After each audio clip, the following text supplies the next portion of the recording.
e cila është Dove Body, pra për të gjithë trupin, dhe kjo ka ardhur krejt si arsye e asaj që vetëm 1% e djersës së trupit tuaj vjen nga shetullat. Pjesa tjetër prej 99% vjen nga zona për të cilat edhe rrallë mund të mendojmë, si që janë pjesa e brendshme e kofshme, gjoksi, palosjet e barkut dhe madje edhe zonat intime. Kjo është arsyeja pse Dove ka krijuar një deodorant për të gjithë trupin e jo vetëm për shetullat.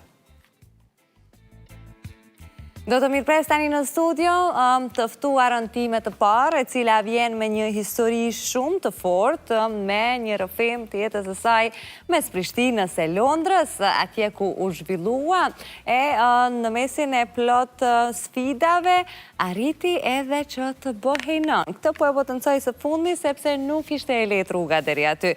Mirëpres në studio, Fitore Vula.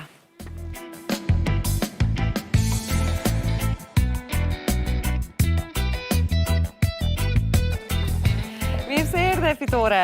Faleminderit, Zero. Sa po të shkoj ka ngjyra kuqe. Patriotizmi. Mirë se erdhe. Ka të shkon patriotizm. Apo, duke, do me thonë, nga kostumi, lere më që shie branda. Ullu e dashur, ato jo. Faleminderit shumë. Faleminderit shumë që erdhe. Duket patriotizmi. A e keni më të theksuar e ndjen një dos krejt të vogël më shumë për faktin që je larg Kosovës fizikisht? Tash ma shumë se ndoshta përpara. Në fillim kur kam shku, që 34 vjet jam në Londër, do me thonë ka qenë, vëmendja ka qenë kryesisht më mundu me integru veten atje, me mësu gjuhën, për shembull anglishtën e kam ditë mirë, po jo si e din shumica njerëzve sot, që është shumë mirë, edhe të veçlit sidomos. Mirë po tashti ka ardhë koha ashtu, e ndoshta në përmes tregimit tim, do të vim aty në pointën ku është edhe më e rëndësishme tash, jo vetëm për mua, se jam në një mosh, mirë po edhe pse kam nevojë për sikur pjesë e prindërimit tim, ta integroj edhe fëmijën tim. Do të flasim gjere gjatë në mënyrë kronologjike për gjithë rrugtimin tënd mes Kosovës edhe Anglisë, më në veçanti Londrës, për moshën që përmende 25 vite duken shumë mirë të ti. 34 po, në përgjithësi. Kështu që pa merak të ajo pjesa, para se të filloj në rrugtimin, arsyeja e ardhjes tënde në Prishtinë është edhe një kompozim i punës mes qesit e vizitës familjarve, apo ka diçka më specifike? Po, kam disa projekte kështu ndër prej punës, jam në real estate, investments, edhe e kam pas një rast, një event të martën e kaluar, tregim e pjeshkash, ku kam marrë ta tregoj një tregim. Kjo është hera e dytë që kam tregoj, kjo është hera e tretë tash që tregoj këtë tregim, edhe është e rëndësishme për mu shumë, sepse unë kam pa nevojen apo mungesën me ndëgju njerëz të cilët janë të thjesht, si me thënë, ose njerëz që i nje, për shembull, ndoshta është ndonjë shqiptare që ka kaluar nëpër atë sfidën time që kam pas ndaj infertilitetit të pas shpjeguar. Për shembull, filloj të tregoj. Ta nisim me një fotografi. Do të marrë unë me radhë edhe do të lëvizim në për tema. Ta nisim me këtë fotografi, sepse na qënë deri te gjithë ideja dhe ajo që ti donë për herë të tretë duke e thënë, edhe pse kjo si herë të tretë del më masivisht, duke marrë parasysh audiencën më të madhe, duke respektu patjetër edhe eventin ku keni qenë. Sa vjeçe? Mendoj se jam 6, jo me sigur se ka qenë viti dikon 1981, para shkollor, në libreza i kemi pas fotografin, do me thonë, e maj mend ka qenë fotonesha në qendër të Prishtinës, edhe shkova dje e pash, ishte ende aty. Kam qenë me mamin, ka qenë Prishtina, një Prishtinë shumë tjetër. Do me thonë, identiteti jem, si që është formu, si që e mbaj mend, unë ka fillu këto. Edhe kam pas një ide shumë pozitive, ndaj të ardhmes time, njëna prej tyre ka qenë natyrisht mu bërë nën, mirë po ka qenë njëra gjëra vetë me cilën nuk e kam planifikuar, edhe shumë gjëra tjera ka ndodhur në jetën time që si kam planifikuar, mirë po të gjitha kam mendu se mund t'i ballafaqoj përveç kësaj deri dikund. Jetove në Prishtinë deri në moshën 17 vjeçare. Si erdhe deri te vendimi për ta lënë Prishtinën, Kosovën? Po, ishte viti 1992. Unë kam një motrë që jetonte në Britaninë e Madhe, në Londër. Shumica e prindve që kishin mundësi, po ma merr mendja sa e mbaj mend, unë t'i çojnë fëmijët apo teenagerët dikun jashtë e kanë zgjedh atë opsion. Edhe unë gjithmonë kam pas dëshirë ta vizitoj Britaninë e Madhe, ta vizitoj motrën time dhe shtëpinë e saj, edhe ashtu ndodhen gjërat. Unë kam qenë njënin prej fluturimeve të fundit të jatit të ishtë Jugoslavisë. Edhe posa mbrim bas 2 jave, u mbyllën kufijt, të më thënë NATO i bëri sankcionet, edhe ne mbetëm, unë isha edhe me një motrë tjetër. Si e përballove ditët e para, javët e para atje, kur ishe e vetme, po them, pa çka se motra ishte aty, por diçka që ti u desh të ballafaqohesh vetëm për vetëm me një situatë? Ishte një farë kohë e çuditshme, sepse edhe unë kur ju shpjegoj njerëzve në Londër, them se edhe pse unë se kam përjetu luftën, ajo udhëtimi drejt luftës ka qenë shumë i gjatë. Edhe mbaj mend shumë mirë ato gjërat që ka ndodhur deri 1992, kur ka qenë kulminacioni deri dikun para luftës. Edhe kështu që kur kam rrinë në Londër, edhe njerëz nuk e kanë ditë ku është Jugoslavia, për shembull, nuk kanë menduar se janë franceze, se s'kanë njoftuar shumë njerëz që duken sikur unë janë anglez. Edhe ka qenë biseda ka qenë me ta, edhe s'kam fol gjuhën shumë mirë, po ka qenë shumë e thjeshtë. S'kam pas paragjykime, s'kam ditë kurrë për historinë tonë. Në farë mënyre më kanë mungu prind, mirë po mu ka duk. Pra prindit i kishe lanë Kosovë, dikë tjetër për pas? Po, edhe 2 motra. Edhe 2 motra. Sa Sa kohë u bë pa u pa ju? 5 vjetë, derisa kemi pa babi ka ardhur për herë të parë, mas 2 vjetë mbas atij ka ardhur mami për herë të parë.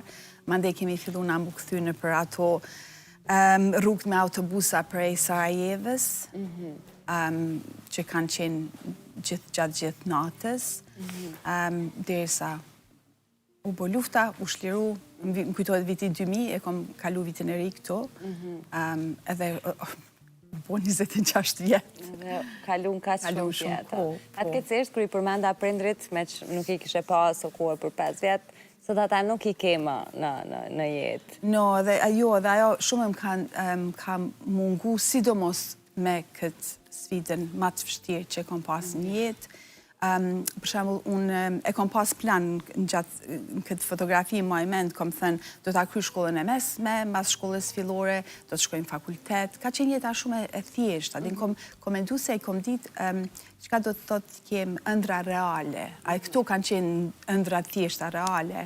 Ta njoftoj një djalë të mirë në fakultet, se s'po me pas para se me shku në fakultet.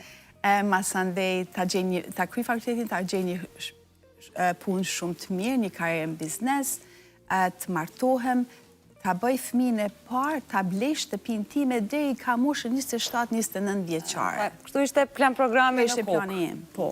Mirë po moshën 17 vjeçare shkoa në Britaninë e Madhe, u desha mu integru atje, se pa ta kry shkollën e mesme këto, e kryva shkollën e mesme atje.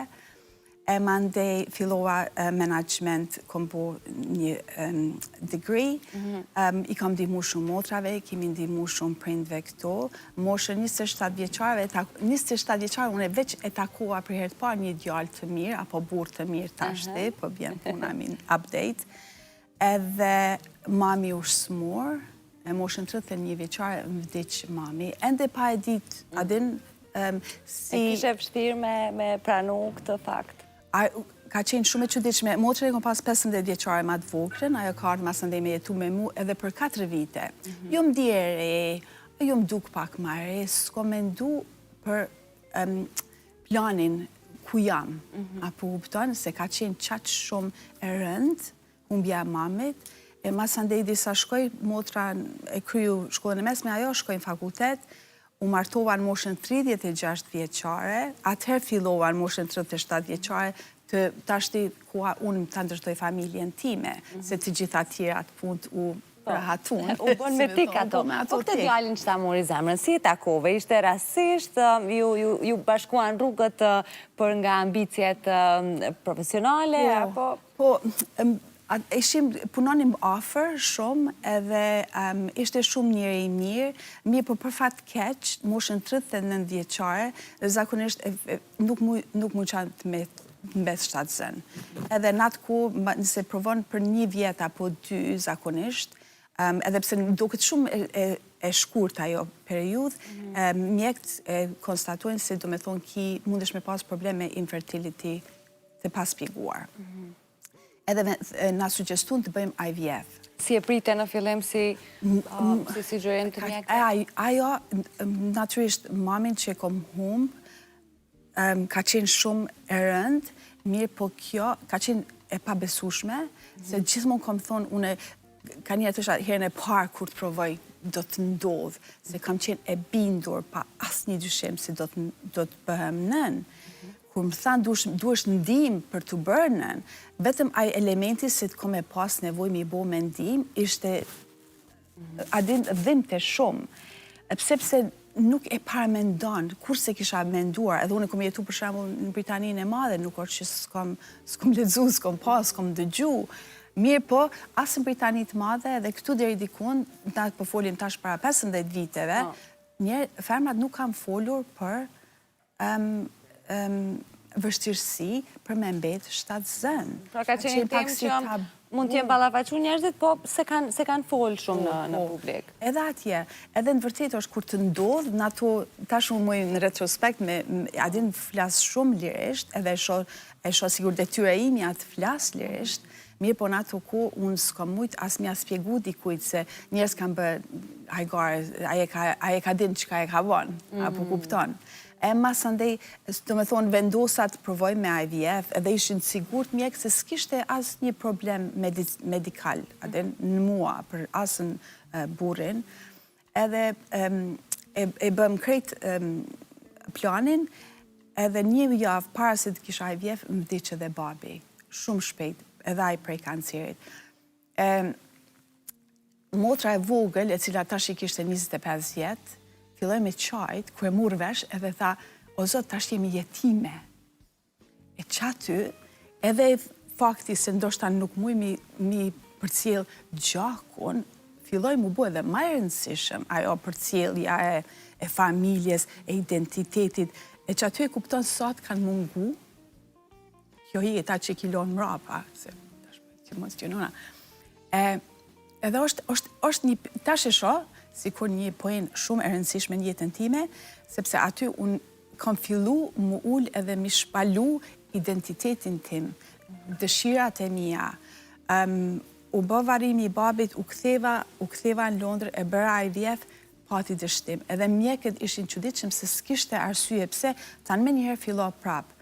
Mirë po, Sa herë kjo metodë nuk rezultoi e suksesshme? Njëherë në vërtet, mirë po, derisa vendosa ta bëj edhe herën e dytë, fillun ajo ndoshta mërzia, rëndësia e humbjes së babit, edhe tash edhe vdekja e mamit edhe u bu pak si ma përpara prapë mbas 9 viteve. Sigurisht shumë e rëndë emocionalisht për ty. Ishte, edhe vendosa se duhet të ndryshojnë disa gjëra.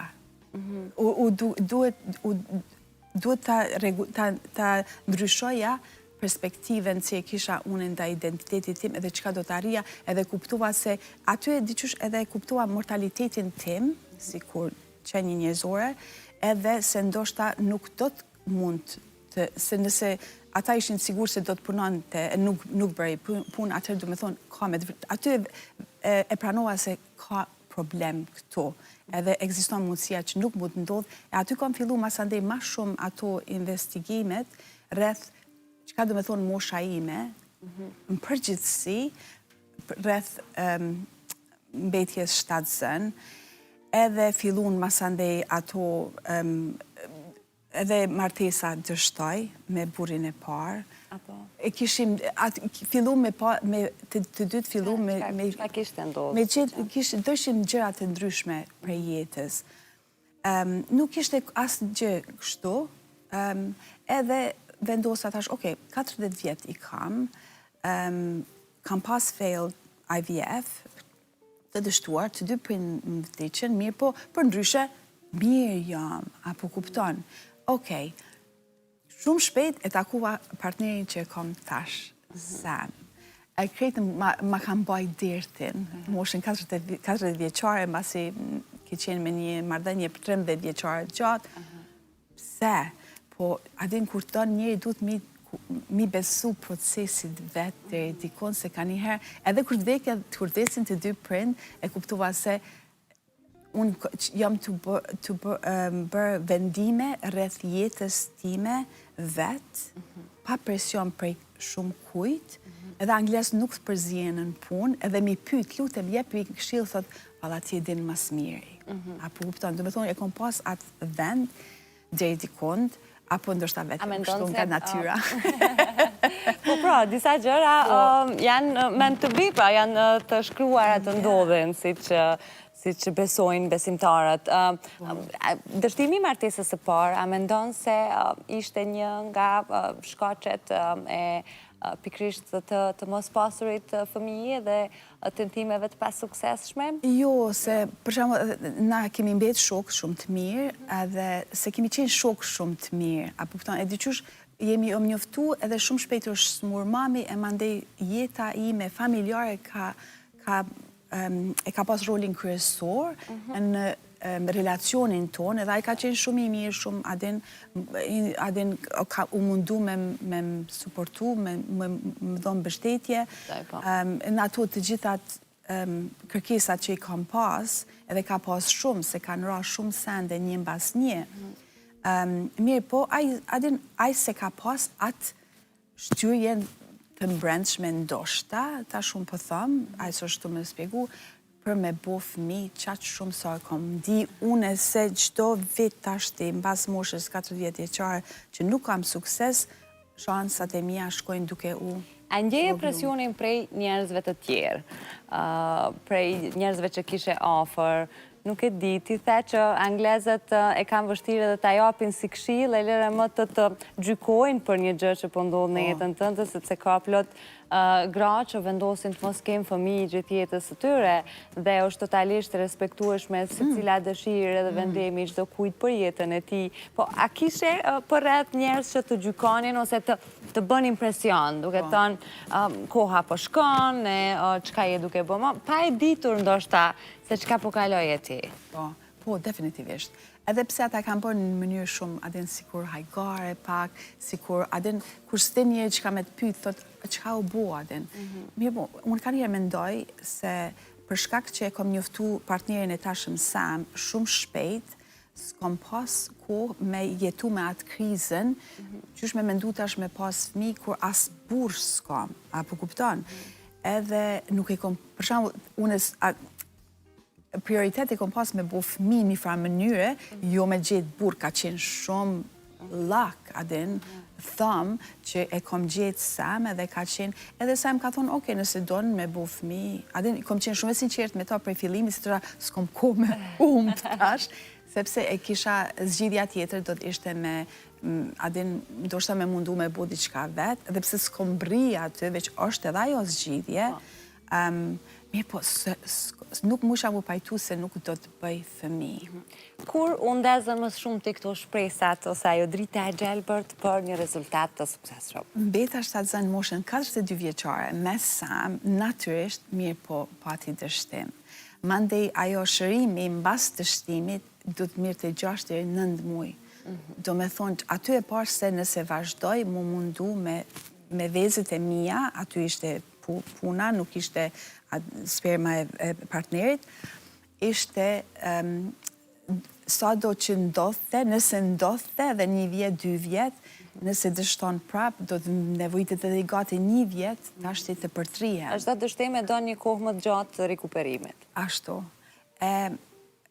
kisha një fertility advisor, kisha shumë herbalist, akupunkturist, të gjithat e isha shumë e shëndosh, edhe ajo tha, ki mendu të marrësh vesë të dhuruara prej dikujt, unë me njëherë thash jo. Ajo tha, pse, po përgjigjesh ka të shpejt. Thash, po nëse vjen puna aty, atëherë do të adoptojmë. Edhe sa me pat njëjtin reagim kur i tregua kur ktheva në shtëpi. Ajo tha, mendo, a din bëm pak hulumtime edhe sheh se tash medicina është avancuar shumë. Masandej truni hyn aty emocione, thonë qysh a din me dhonë ndërheqje bike në vezet e mia, ato vezë kanë ardhur prej mamit tim, prej gjyshes time, kam qenë shumë e lidhur me gjyshen, gjithmonë kam qenë shumë e lidhur me historinë e familjes, për shembull. E kisha atë frikën e ADN-s që s'nashtohet. E gjenet, na në Kosovë flasim për gjakun. Adin është, ajo ti nuk e din kur e kin dëgju herën e parë, mirë po e din se ka shumë rëndësi.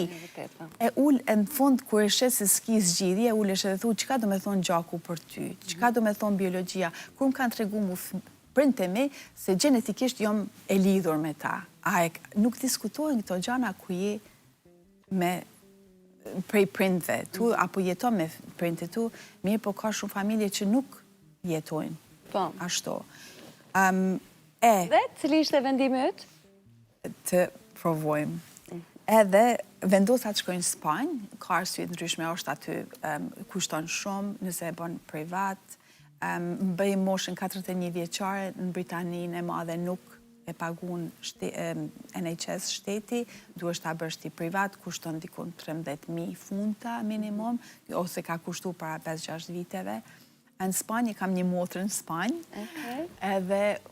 edhe në Spanjë e bojnë anonime donimin e vezve, do me thonë, e ka hik një pjesë ku unë e tash du na me vendos edhe një sen që shduket. Mundesha mos me i paramenduat personin fare në ato momente, nuk me të vërtet isha nam, që me thonë, e mbyllur. Se thësha nëse filloj me pas emocione, atëherë me të vërtet ndirë, sikur je ka qmendesh, se je ka i konsideron disa gjëra që kur nuk i kisha konsideru. Për shembull, adoptimin e fëmijëve e shohim, është një gjest apo një gjë shumë e bukur mi bo, sikur njeri, mi dho një fëmijët shtëpi, mirë po me marrë një vetë prej dikuj tjetër, masandej mi vnun brenda si embrion në trupin tënd, është shumë e çuditshme. Edhe qatë shumë pata jom mundu me mbet shtatzane se kur e kuptova se kur s'kisha mendu që ka ndodh me mu, basi që të mbet shtatzane, fillon të rritet barku e të gjitha. Si e përjetove atë periudhë të shtatzanismë pas?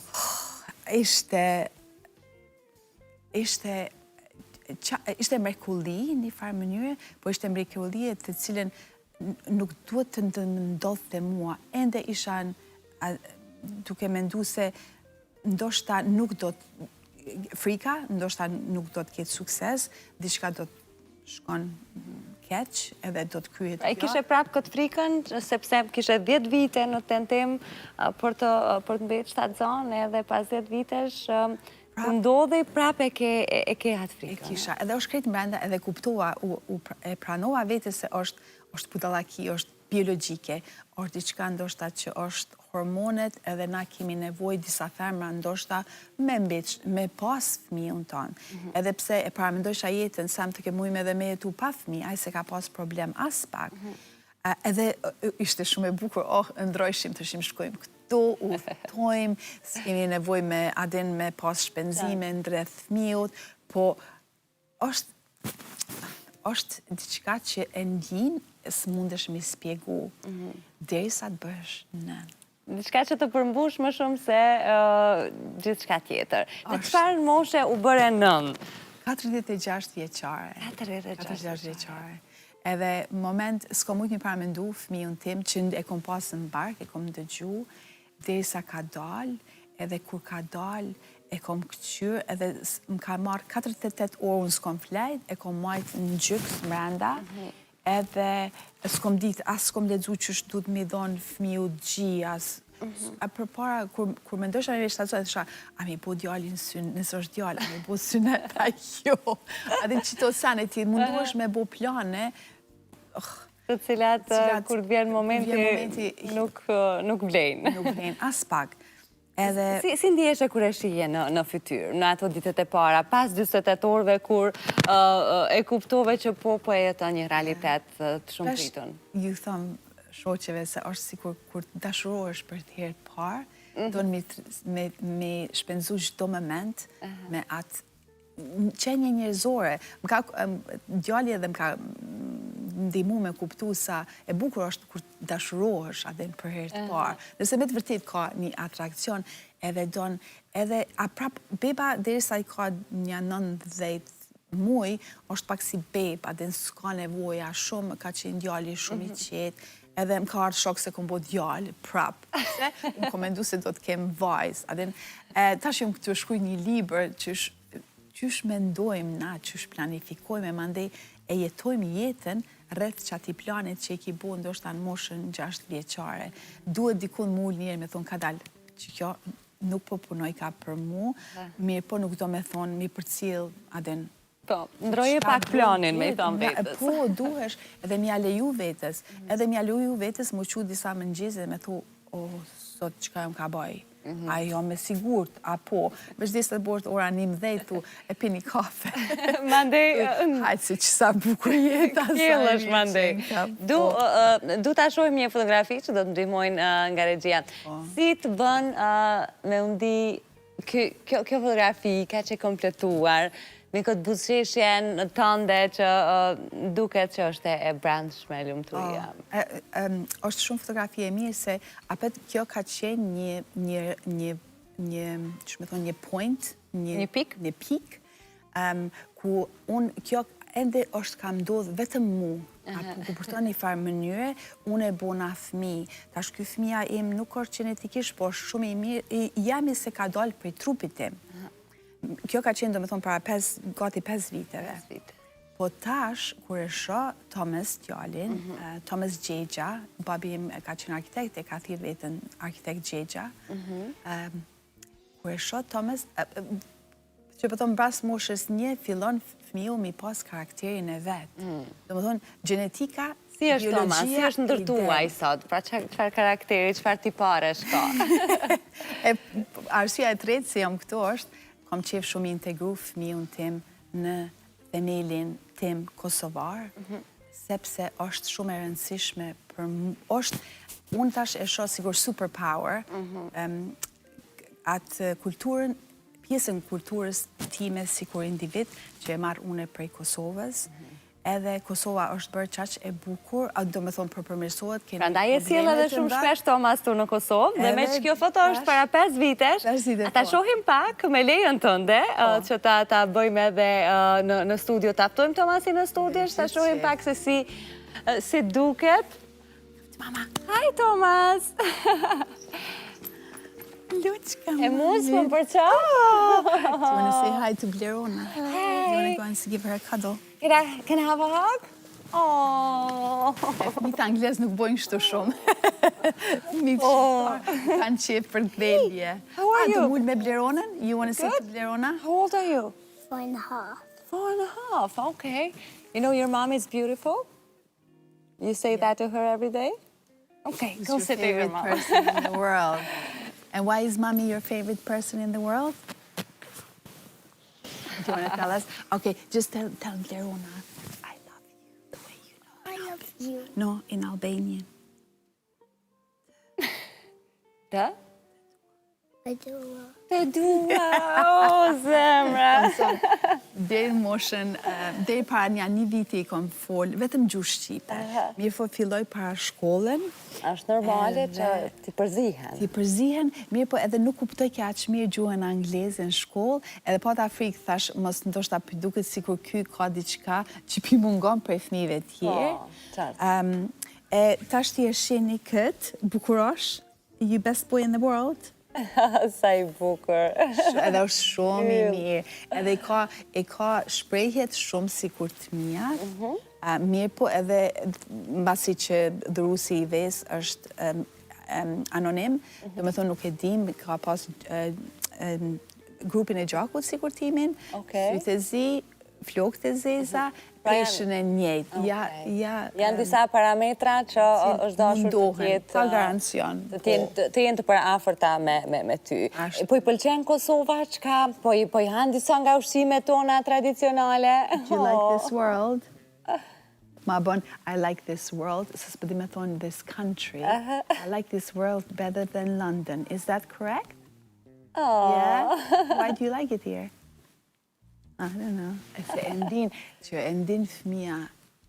Ky tashti, për shumë, unë kom qef me qenë e hapur, për si ka ardhë formimi i familjes tonë, e do mundohem gjithmonë t'jem sa ma e sinqertë, se fëmiju e ndin dashurin. Do t'jeshe hapur me të, thua, kur t'arri e moshën? Po, adin, ka libra sa dush, unë po mundohem t'a bëj në mënyrën time, sepse librat zakonisht flasin në përgjithësi, për gjithë shka, mirë po unë e kam këtë një djallë, edhe do t'a kuptojmë së bashku si duhet t'a kuptoj, si t'ja formojmë temelin e jetës ti, në cilin ky do të bëhet një djallë 25 vjeqar, e mandej të regon a kom bo mira, jo.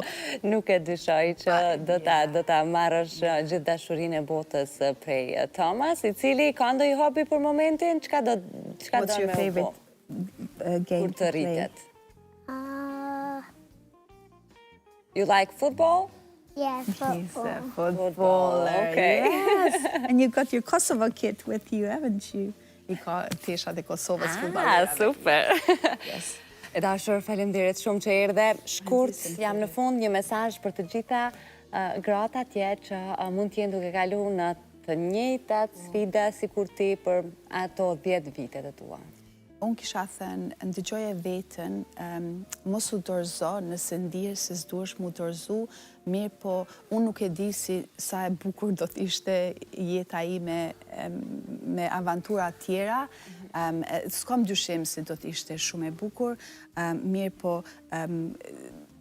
momentet ma të bukurat mija janë ky djallë është i imi, ky djallë më qonë mëngjes me puthje, alo pa i hapur sytë, edhe është një qenje njerëzore, mrekulli, me të vërtet.